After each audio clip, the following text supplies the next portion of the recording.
La poésie, c'est faire exister ce qui n'existe pas. Alors, quoi de plus réjouissant comme projet que de partager ça avec les enfants? Il s'agit bien de s'évader en ces temps moroses, c'est plutôt salvateur.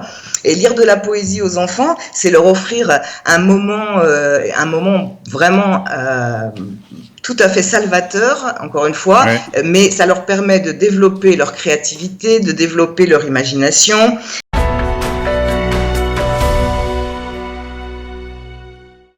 Nathalie Hirschsprung de la librairie Vice Versa.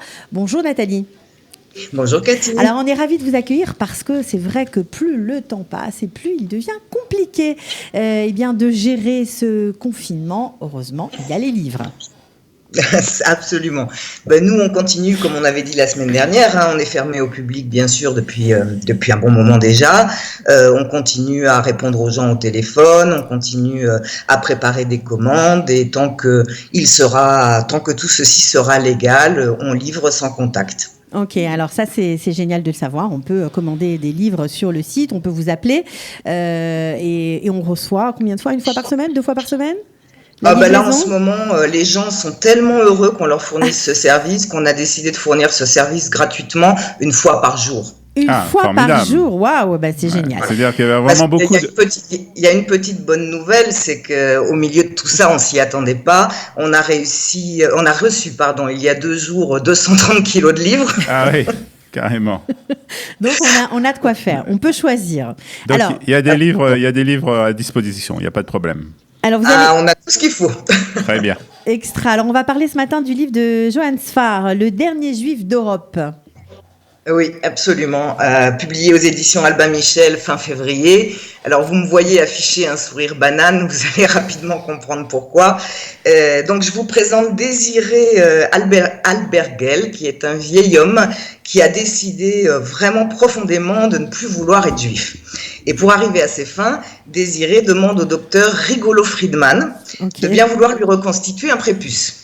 D'accord. Alors, forcément, ce genre de choix comporte des risques et le vieil homme va entraîner son fils François, qui est vétérinaire, qui envisage de se marier avec un certain Leningrad dans une aventure pleine de rebondissements. Et dans cette aventure, qui voit-on apparaître?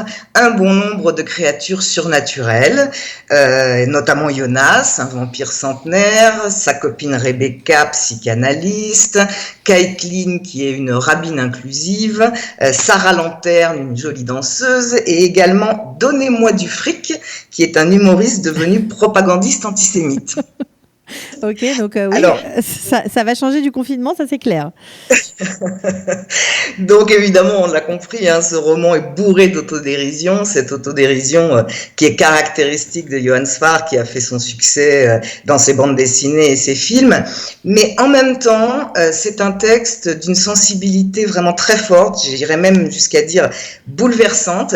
On passe sans arrêt des crises de fou rire à l'effroi, et c'est quand même un texte qui nous fait méditer sur des choses essentielles telles que la mémoire du mal, les lâchetés du présent, les abjections à venir dans le futur. Alors j'ai une petite colle pour vous si vous voulez bien essayer de deviner. À votre avis, Johann Sfar a été inspiré par qui? Pour écrire ce livre? Oui. Alors là, c'est une vraie colle, Nathalie. Moi, je donne ma langue au chat. Ok. Alors, Peter Pan. Dracula, mais en fait, il faut savoir que le vampire préféré de Johann Sfar, c'est le Comte de Monte Cristo d'Alexandre Dumas. Des bonnes références quand même. D'accord. Donc, un bon moyen de se divertir, c'est clair. Alors, ça, c'était pour le premier livre que vous vouliez nous présenter. Et puis, ce qui est très, très touchant aujourd'hui, c'est qu'on va parler de poésie, parce qu'apparemment, vous nous l'aviez dit la semaine dernière, les gens se ruent sur la poésie. Ils ont besoin un peu d'air, un peu d'oxygène. Mais là, c'est de la poésie pour enfants. C'est ça. Alors là, du coup, je pense, nous à la librairie, on pense à ces enfants enfermés qui doivent trouver vraiment le temps long. Donc, ce n'est pas un seul livre que j'ai décidé de vous présenter aujourd'hui, mais une collection. D'accord. C'est une collection dont le titre est Enfance en poésie, qui est publiée chez Gallimard. Ce sont des petits bijoux d'albums, 30 de shekels chacun, et chaque album est consacré à un poète. Alors cette collection, elle s'adresse aux enfants de 7 à 13 ans. Elle a pour objectif de leur faire découvrir les classiques de la poésie avec des petits livres qui ont une très très jolie présentation. Parce qu'il faut savoir que cette série, elle existe depuis longtemps déjà, mais elle vient de s'offrir une très jolie réédition, changement de format, ajout de titres et changement d'illustrateur. C'est une collection extrêmement réussie. Alors on y trouve Jean de La Fontaine, Victor Hugo, Jean Tardieu, il y a beaucoup de possibilités. Hein. Beaucoup de possibilités et choisir de consacrer un ouvrage à un poète et pas publier une énième compilation, c'est le parti pris de la collection et c'est vraiment intéressant parce qu'à la fin de chaque ouvrage, il y a une petite biographie qui permet à l'enfant de faire plus ample connaissance avec le poète.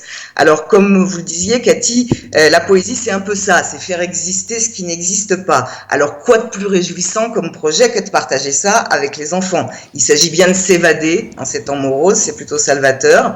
Et lire de la poésie aux enfants, c'est leur offrir un moment vraiment tout à fait salvateur, encore une fois, ouais. Mais ça leur permet de développer leur créativité, de développer leur imagination et leur curiosité. Et quoi de plus simple pour faire aimer la poésie aux enfants que de leur lire des poèmes, tout comme on lit l'histoire du soir ou qu'on lit un conte. Et ce qui est vraiment chouette dans cette collection, et avec la poésie en général, c'est qu'on n'a pas d'obligation de tout lire du début jusqu'à la fin. On peut picorer de ci, de là, prendre un poème par-ci, un poème par-là. C'est vraiment des moments où on peut s'évader en fait avec les enfants. C'est ça, exactement. Voilà. Alors, super, très bien. Alors, ce sont des bons conseils. Donc, on rappelle peut-être un numéro de téléphone si on veut des personnes. On veut acheter des livres, c'est le moment. Maison. Alors, 02 624 44 12.